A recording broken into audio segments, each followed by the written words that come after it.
Pemimpin sejati. Jenderal Hardiono berkorban untuk kesalahan bawahannya. Bukan pecat bawahnya. Ya, kita tahulah track recordnya 11-12. Nih ya, Pangdam Diponegoro itu tugasnya banyak. Satu, dia sebagai Panglima Kodam, ya, tugasnya melakukan pembinaan satuan, penyiapan sumber daya manusia yang profesional untuk digunakan. Oke? Dia juga bertindak sebagai Panglima Komando Operasi manakala ada operasi di wilayahnya. Yang ketiga, dia juga sebagai Panglima Komando Daerah saat pengamanan PAM VIP. Yang keempat nih, dia sekaligus sebagai Komandan Garnisun yang bertanggung jawab terhadap satuan-satuan organik dan non-organik yang ada di wilayah Provinsi Jawa Tengah dan Yogyakarta. Oke, tanggung jawab saya semua loh. Ada darat, laut, dan udara. Tanggung jawab saya itu. Oke. Pada saat kejadian, saya sedang apel komandan satuan. Oke. Sehingga saya bisa langsung mengecek and recheck semua komandan satuan. Oke. Bahwa saya memang terjadi, itulah bentuk tanggung jawab saya sebagai Pangdam, sebagai Komandan Garnisun.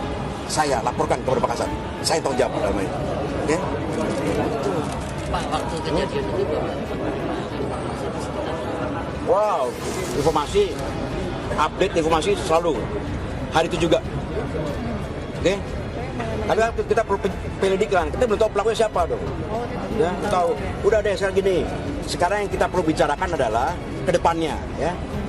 Saya hormat, bangga kepada 11 prajurit Angkatan Darat yang saat ini sedang menjalani pemeriksaan di Pomdam.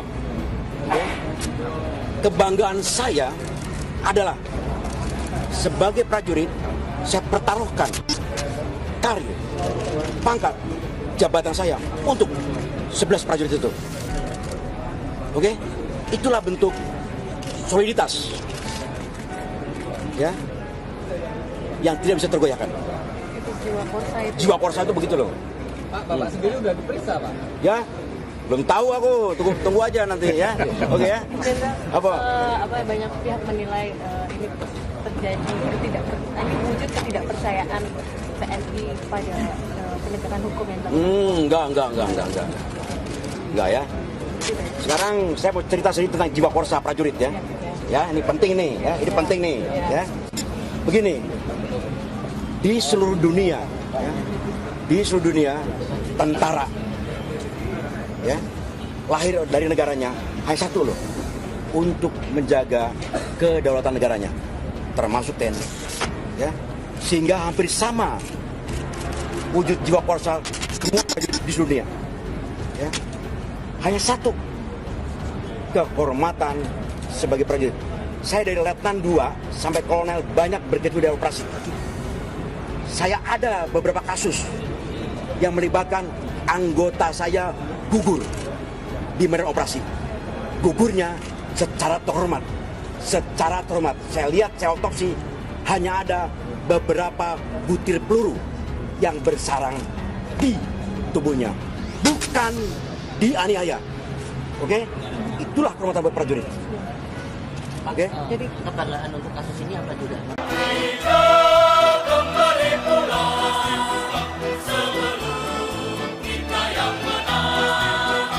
Pemirsa, Mawar Merah Indonesia kembali hadir untuk Anda dengan informasi sesuai fakta yang ada di Indonesia saat ini. Sebelum lanjut kita untuk informasi selengkapnya, jangan lupa untuk klik tombol like, comment, share, dan juga subscribe. Dan inilah Mawar Merah Indonesia selengkapnya. Jenderal Hardiono rela korbankan jabatan tinggi demi bela anak buah. Video wawancara mantan Pangdam Diponegoro Mayor Jenderal TNI Purnawirawan Hardiono Saroso viral di media sosial. Video itu berisi tentang sikap Hardiono yang rela berkorban demi anak buahnya. Video ini viral setelah pernyataan Kasat Jenderal Andika Perkasa, ia memilih memecat prajurit di bawahnya jika terbukti melakukan perusakan Polsek Ciracas. Dikutip dari akun @Indonesian_military 45, Hardiono awalnya bercerita mengenai tugas sebagai seorang Pangdam Diponegoro hingga ditanyakan mengenai kasus yang melibatkan anggota TNI yang merupakan anak buahnya langsung.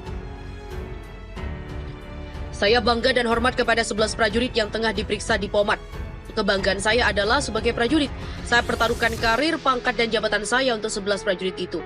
Itulah bentuk soliditas yang tidak bisa digoyahkan, kata Hardiono dalam video tersebut.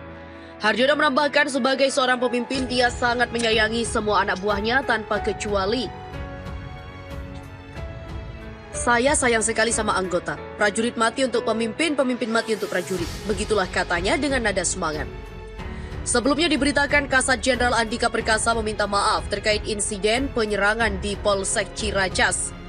Aksi penyerangan itu menyebabkan munculnya korban dari warga sipil dan anggota Polri. TNI AD memohon maaf atas terjadinya insiden yang menyebabkan korban maupun kerusakan yang dialami oleh rekan-rekan, baik dari masyarakat sipil maupun anggota Polri yang tidak tahu menahu, kata Andika saat jumpa pers di Mabes TNI AD Jakarta Pusat pada Minggu 30 Agustus. Andika juga menyiapkan sanksi, yaitu yang salah satunya para oknum TNI yang merusak mengganti rugi biaya perawatan rumah sakit maupun kerusakan-kerusakan akibat pelaku. Para pelaku yang merusak dan menganiaya kepada korban akan dimintai pertanggungjawaban untuk ganti rugi kerusakan dan biaya pengobatan. Pihaknya akan mencari cara agar para pelaku membayar ganti ruginya. Terkait itu, 12 prajurit TNI AD yang menjalani pemeriksaan oleh Detasmen Polisi Militer Kodam Jaya. Mereka telah dijebloskan ke tahanan militer Rutan Guntur, Jakarta. 12 orang telah ditahan di Guntur. Di laman akun Instagram Indonesian_military yang memposting contoh jiwa pemimpin. Pemimpin sejati akan bertanggung jawab atas setiap kesalahan yang dilakukan anak buahnya dan bukan melempar atau lepas tangan atas perilaku anak buahnya. Tidak ada anak buah yang salah, tapi yang ada ketidakmampuan, kegagalan, bahkan kesalahan seorang komandan dalam memimpin, mengarahkan serta membina anak buah yang berada di bawah tanggung jawabnya. Beranikah mereka bertanggung jawab dan tidak lepas tangan, bahkan menyalahkan anak buah yang di bawah yang dianggap telah melakukan kesalahan? Quote Fadis Leadership, di mana postingan ini telah dikomentari sebanyak 183. Terkait hal itu, 29 prajurit TNI jadi tersangka perusakan Polsek Ciracas dan lain-lain langsung ditahan. Polisi Militer atau POM TNI Angkatan Darat atau AD menetapkan 29 orang tersangka yang semuanya adalah prajurit TNI AD dari berbagai satuan terkait kasus perusakan Polsek Ciracas, Jakarta Timur. Mereka pun langsung ditahan. Hasil penyelidikan dan penyidikan mulai tanggal 29 Agustus 2020 sampai dengan 2 September 2020 pukul 24 waktu Indonesia Barat. Yang sudah diperiksa sebanyak 51 personil. Personil dalam hal ini prajurit terdiri dari 19 satuan. Begitulah kata Komandan Puspom TNI AD dan Puspomat Legend Dodi Wijanarko dalam konferensi pers Kamis 3 September 2020. Yang sudah dinaikkan statusnya sebagai tersangka dan sudah diajukan penahanan sebanyak 29 personil. Sementara itu, Dodi menyebut 21 personil lainnya masih dilakukan pendalaman. Dodi mengatakan ada pula satu orang yang statusnya sebagai saksi. Dilakukan pendalaman sebanyak 21 personil, satu orang dikembalikan karena statusnya adalah murni saksi, namun proses penyidikan masih terus berjalan sampai tuntas. Seperti diketahui, kabar bohong dari Prada M. Ilham menjadi sumber dari peristiwa penyerangan markas Polsek Ciracas. Masalah ini berawal pada Kamis 27 Agustus. Prada Ilham yang merupakan anggota Satuan Direktorat Hukum TNI Angkatan Darat atau AD mengendarai sepeda motor dan melaju di kawasan Ciracas serta mengalami kecelakaan tunggang. Prada Ilham lantas diduga menyebarkan berita bohong bila mengalami pengeroyokan. Kemudian pada Sabtu, 29 Agustus 2020 dini hari terjadi penyerangan di Mapolsek Ciracas. Sejumlah kendaraan dan bangunan di Polsek Ciracas dirusak hingga dibakar. Selain Polsek Ciracas, Polsek Pasar Rebo juga diserang. Anggota DPR mengatakan prajurit TNI naik kapal, personel Polri pesawat.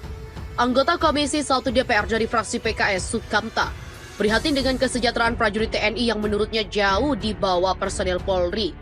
Sukamta membandingkan fasilitas yang diterima dua personel institusi tersebut. Sukamta mengatakan kesejahteraan prajurit TNI berada di bawah personel Polri.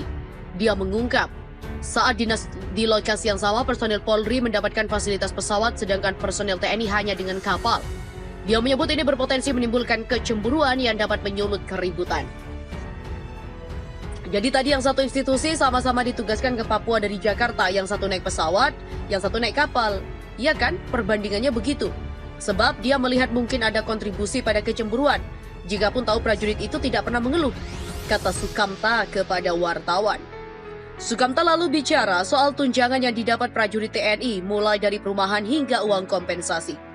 Perumahan yang biasanya sangat sederhana dan jumlahnya belum memenuhi uang kompensasi tugas yang dengan standarnya masih harga 20 tahun yang lalu sampai tunjangan kinerja yang belum cukup. Misalnya uang lauk pauk sekitar 32.000 per hari per keluarga untuk prajurit yang ditugaskan ke daerah jauh atau di kapal beberapa bulan 14.000 per hari. Sukamta awalnya bicara soal keprihatinannya terhadap kesejahteraan prajurit TNI dalam rapat kerja dengan Kementerian Pertahanan pada Rabu kemarin. Kemenhan Sakti Wahyu Trenggono yang menanggapi Sukamta dengan menyatakan dirinya pun menangis jika melihat kesejahteraan prajurit TNI.